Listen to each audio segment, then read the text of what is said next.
En el número 1030 se dice que los que mueren en la gracia y en la amistad de Dios, pero imperfectamente purificados, aunque están seguros de su eterna salvación, sufren después de su muerte una purificación a fin de obtener la santidad necesaria para entrar en la alegría del cielo. Se llama entonces purgatorio a esta purificación, este purgar las penas merecidas por nuestros pecados, de aquellas almas que mueren en gracia, pero no tienen, como dice el Evangelio, la vestidura de bodas, el vestido de bodas, para poder ingresar purificados al cielo. Digamos que es prácticamente la gran mayoría de los mortales que, si algún día Dios quiere, vamos al cielo, pasaremos seguramente por el purgatorio. ¿Y por qué digo que uno descubrió este gran secreto, esta hermosa devoción? Porque, digámoslo del principio, cuando uno con sus oraciones, con sus sacrificios, ofreciendo algún ayuno, alguna penitencia, más aún el sacrificio más grande que puede ofrecerse, que es la Santa Misa por nuestros fieles difuntos, cuando uno ofrece estas oraciones por devoción, es un precepto, es una obra de misericordia espiritual el rezar por nuestros difuntos. Si esas almas que llegaron al purgatorio y no fueron del todo purificadas se ven beneficiadas por nuestras oraciones o sacrificios, y algún día se le acorta ese tiempo en méritos a eso que uno pudo haber hecho acá en vida, es el gran negocio que uno puede hacer, porque el día de mañana esa alma, si llega al cielo, seguramente se van a acordar de nosotros, pobres infelices, que algo hicimos, y desde allí arriba, desde el cielo, nos van a ayudar a nosotros. De ahí que uno pueda rezar, y debe hacerlo, por sus parientes, por sus amigos, incluso también por los próceres, las benditas almas del purgatorio. Bien, y este tesoro, que uno puede verlo en la teología católica, lo puede ver en el catecismo, lo puede ver a su vez en la tradición de la Iglesia, se encuentra ya prefigurado en el Antiguo Testamento, en los Macabeos, se encuentra en la Sagrada Escritura, en la parábola del pobre Lázaro y del rico de Pulón, se encuentra también en los padres de la Iglesia. Bien, en fin, esto que eran las prisiones, es algo que siempre ha sido creído por la Iglesia. Pero hay un lugar escondido, quizás para muchos, que yo pude descubrir hace muchos años, decía, que se encuentra en Roma, muy cerquita de la Basílica de San Pedro, en el Vaticano, que es conocido como el Museo de las Almas del Purgatorio. Sucede que el 15 de noviembre del año 1897, en la iglesia del Sacro Cuore di Gesù, la única iglesia neogótica católica que se encuentra en la Ciudad Eterna, había un párroco de la Congregación de los Padres del Sagrado Corazón de Jesús, el padre Víctor Jouet. Y el padre Víctor Jouet tuvo un pequeño problema, no se sabe bien cómo fue, pero un pequeño incendio en una capillita que se encontraba allí en esa parroquia. Las crónicas dicen que estaba rezando y unas velas se encendieron en el marco de la imagen de la Virgen Santísima. ¿Qué fue lo que vio el padre Jouet? Algunos dicen que el incendio incluso fue bastante más grande, pero ¿qué fue lo que llegó a ver? Llegó a ver entre el humo y todo una imagen de una figura, una silueta humana, y él entendió que era un alma del purgatorio que estaba pidiendo entonces para que la liberasen de esas prisiones, para que pudiese llegar previamente y antes de tiempo al cielo. El padre Jouet entendió que esta aparición era una aparición del más allá, un alma en pena, un alma del purgatorio que estaba pidiendo que se rezase por él. Y entonces pidió permiso a sus superiores para poder recorrer gran parte de Europa, principalmente se va a basar en su Francia natal, para ir recorriendo testimonios de apariciones de almas del purgatorio a personas de confianza que pudiesen testimoniar que las apariciones eran reales. Y así poco a poco fue creando un pequeño museo de testimonios de las almas del purgatorio. Al cabo de algunos años había conseguido más de 280 entre fotografías, camisas, libros, que mostraban el signo visible de la aparición de algún alma del purgatorio.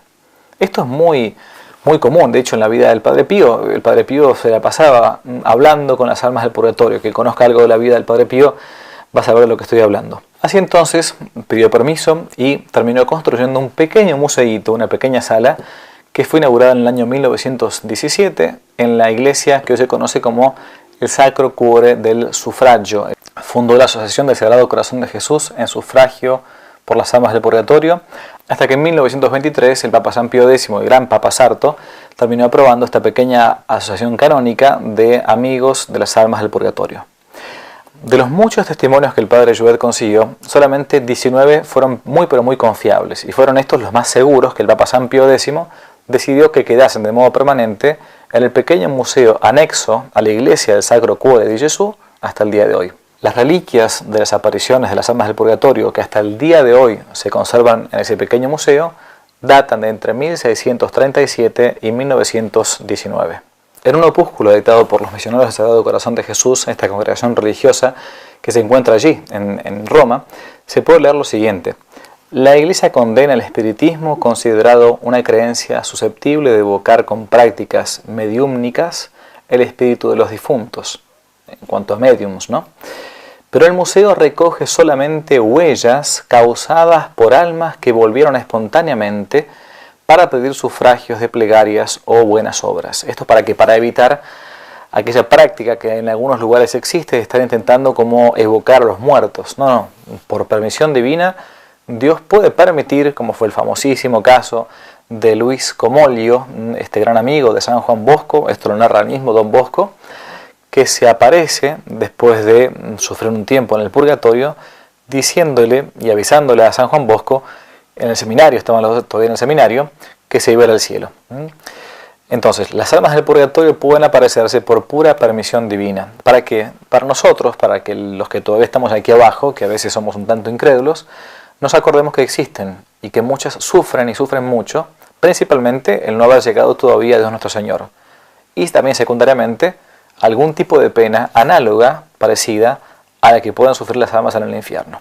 Con un fin puramente catequético, voy a leer los textos que se encuentran en el Museo de las Almas del Purgatorio, todavía al día de hoy en pie, allí en la iglesia del Sacro Cuore del Sufragio. El documento más antiguo son las marcas dejadas por la hermana Chiara Schoellers, fallecida durante la peste el 13 de octubre de 1637. La religiosa dejó sus huellas candentes sobre el pequeño delantal y una correa de granja de la hermana Margarita Hedendorps o Redendorps, religiosa del monasterio benedictino de Wittenberg, Westfalia. Muchos de estos casos son incluso de religiosos o religiosas. 33 años después, en 1670, el primer párroco de Hall, el padre Cristóbal Balbach, muerto 63 años antes, dejó la huella de un dedo de fuego, la cual perforó un libro de oraciones con pasta de madera cubierta con piel de jabalí hasta la página 81. De esta manera suplicaba se hicieran oraciones a su nombre para salir del purgatorio. Hacia 1731, la madre Chiara Isabella Fornari era la abadesa de las clarisas del monasterio de San Francisco en Todi. El 1 de noviembre de ese año se le apareció el olivetano padre Panzini, abad de la ciudad italiana de Mantua, y su confesor a su vez. Venía del purgatorio para pedirle que mandase a rezar misas por su alma. La madre Chiara se encontraba trabajando en su telar cuando hizo su aparición este sacerdote. El sacerdote comenzó a dibujar con la punta del dedo índice incandescente una cruz en el telar de madera. Mientras dibujaba, colocó la mano izquierda sobre el telar y la impresión de la mano también quedó grabada sobre el leño. Puso después la mano izquierda sobre una hoja de papel, chamuscándola, y dejó impresos los contornos de su mano. Aterrorizada la monja, quiso huir, pero el alma del sacerdote la agarró con la mano derecha. El calor de la mano perforó la manga del hábito y la camisa de la religiosa, llegando hasta la piel. En la túnica se pueden ver las marcas de la quemadura, mientras que en la camisa se ven marcas chamuscadas y algo que se dice que es sangre. Otro caso. Joseph Lelot era un joven disoluto que vivía en la ciudad de Bodekboot, Bélgica, en el siglo XVIII. 27 años después de la muerte de su madre, el 21 de junio de 1789, la mujer regresó en espíritu para ponerlo sobre aviso de los terribles castigos que podría tener en el purgatorio si continuaba con ese estilo de vida. La madre lo tomó por el brazo, le pidió que pusiera fin a esa vida disoluta y dejó la camisa de su hijo con la marca carbonizada de los dedos. El joven Joseph, asustado, Obviamente se enmendó, corrigió su vida y se dice que murió en olor de santidad el 1 de abril del año 1825. Otro testimonio, la mano que presentó Marguerite de Merlet. Cierta noche de 1814, la señora Marguerite de Merlet de Erlingen, Metz, Francia, se encontraba rezando en su habitación. De pronto se le aparece una mujer gimiendo de dolor, vestida muy religiosamente, como si fuera una especie de peregrina. Y entonces, mirándola, le dijo: «Soy tu suegra muerta de parto hace 30 años. Haz una peregrinación al santuario de Nuestra Señora de Marienthal por mí y pide que se ofrezcan 2 misas por mi alma». 2 misas. Asustada, Marguerite le contó la aparición a su esposo, el hijo de esta mujer, describiendo a la mujer, y ambos acordaron cumplir con lo solicitado. Cumplido su deseo, el espíritu de la suegra reapareció para agradecer y despedirse. Pero antes de ascender al paraíso, dejó un pequeño recuerdo, una huella de fuego en el libro de oraciones de Marguerite. Luego se transfiguró, inundándose de felicidad y de luz, y desapareció rumbo al cielo. Era la noche del 21 de diciembre de 1838. Joseph Schitz estaba en su casa de Strable, antiguo ducado de Lorena, en Francia. Leía un libro de oraciones. De improviso se estampó en una de las páginas la huella de una mano. El corazón de Schitz dio un brinco de temor, tanto más porque le pareció sentir una presencia insólita, una ráfaga de viento frío. Después creyó escuchar una voz y reconoció la voz de su propio hermano Jorge, hacía poco tiempo fallecido, que le decía que a pesar de la vida licenciosa que había llevado, había conseguido salvarse. Bien, tenía culpa, cierto, tenía que pagar sus propias penas, ¿no? Pero había muerto en gracia de Dios y por lo tanto, como había muerto en gracia de Dios, podía ir al cielo después de un tiempo de purificación en el purgatorio. Le suplicaba que hiciera rezar unas misas por su alma para abreviar su estancia allí. Schitz se sobresaltó y creyó que había estado dormido, que había sido todo un sueño, pero la cosa no era así. Lo probaban las marcas ennegrecidas de los 5 dedos de la mano derecha que habían perforado 9 hojas, claramente visibles en el devocionario en lengua alemana que tenía. La que sí tuvo sueños y apariciones fue una muchacha siciliana a la que se le apareció su propia hermana muerta. Le solicitaba que rezara por ella, pues sufría mucho en el purgatorio. Al despertar descubrió la huella quemada en su camisón. El libro de oraciones de María Saganti de Poggio Berni de Rimini también muestra la huella de 3 dedos flamígeros. El suceso ocurrió el 5 de marzo de 1871.